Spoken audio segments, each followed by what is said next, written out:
All right, so the Bottom Dollar Bounties DLC has been out for about a month now in GTA Online, and throughout that time, Rockstar has released pretty much all of the Drift Fed DLC as well.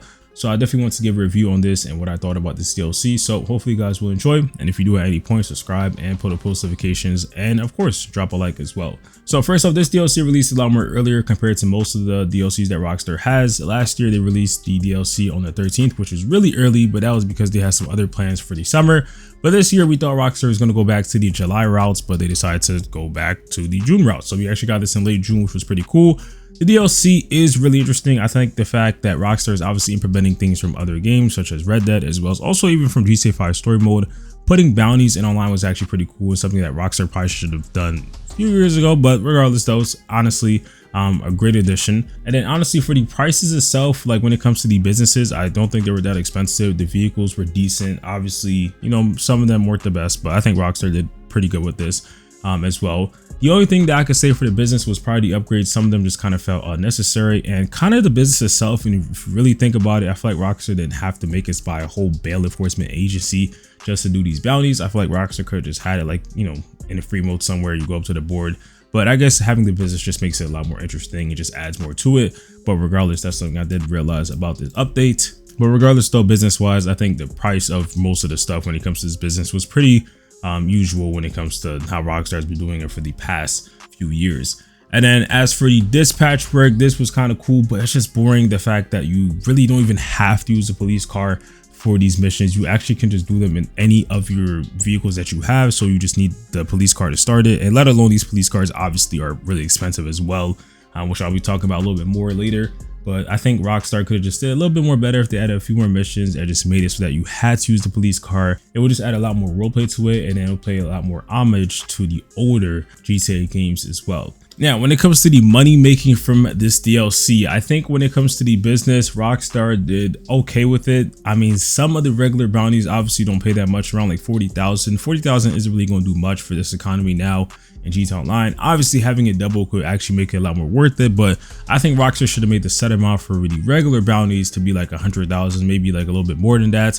And I could understand if they added a bit more of a cooldown to it, but at least it would actually be worth doing it.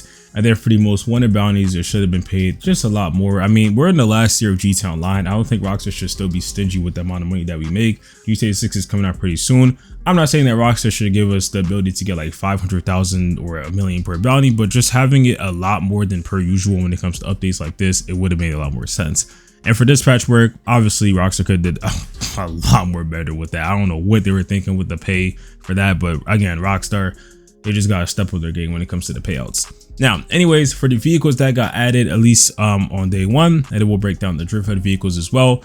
I actually like a lot of them. The Ensauvage, the Euros, the Niobe, all those are really great vehicles. I like them a lot. The police vehicles, now, even though I would prefer having a bit more recent ones, like, you know, kind of the ones that were like in the early 2010s or even 2020s, I think I would prefer those. They're about, you know, more nicer, more modern, all that, compared to these vehicles, which were like kind of like the 70s, 80s, 90s a little bit. These vehicles, I do like them, but I just prefer the new ones. But regardless, I think they were a great addition. Price wise though, Rockstar definitely did a little bit crazy. But it was expected. Obviously, we've seen them add police vehicles in the previous update, so it was no surprise they were going to make these vehicles like $3, $4, $5 million. Not really the price that you should be, you know, paying for these vehicles. I'm glad there's a trade price, but regardless, it shouldn't have been that expensive in the first place. As for the changes that Rockstar made to previous content that we already had in GTA Online, such as the casino story missions, Operation Paper Trail, and all those missions and all that, great addition. You know, just typical stuff that Rockstar's been doing for the past 3 years. And I usually say this in my reviews, Rockstar are pretty good with those. And I think that at least it just gets people to be more into those type of missions if they still play them. And especially big on the gun running and also biker missions where the increased timer is, because I feel like when it comes to solo players, if you do want to sell your bunker or your MC business, you should definitely have enough time to do it. And then as for the Drift Fed content that Rockstar has released, at least so far, I think we have a few more things that Rockstar's coming out with. We have like the pizza delivery missions, which is great. Nothing too interesting with those though. It's just kind of basic. You deliver pizza, get paid for it. I think it's pretty cool, but again, it's just nothing that's going to be like a crazy change in GTA Online. For the Madrazo hits, Rockstar could have paid a lot more since these are only daily and you can only do these once a day. I feel like Rockstar could have increased the payout for that. And also I just kind of feel like it's just random to just throw these in like, oh, we have the original bounties, but we also have Madrazo bounties, and it's just like, I don't know. Rockstar could have just put that on day one. That really did not have to be drift fed. Didn't even have to be a thing at all.